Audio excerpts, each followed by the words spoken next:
چرا بعضی آدما هرگز حرف حق رو قبول نمی کنند؟ بعضی وقتا تو با نیت فهموندن و آگاه کردن وارد بحث میشی، با مثال، با مدرک، با حوصله.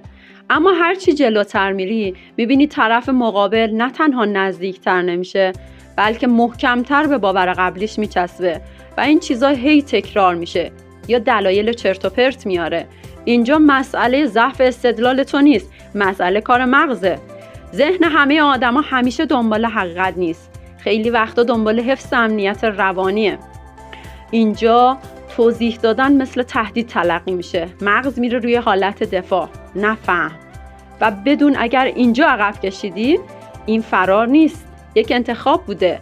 انتخاب این که انرژی تو خرج ذهن‌هایی کنی که هنوز ظرفیت آگاهی رو دارن، همون جایی که زنبور ترجیح میده عسل بسازه، نه اینکه با مگس وارد بحث بشه.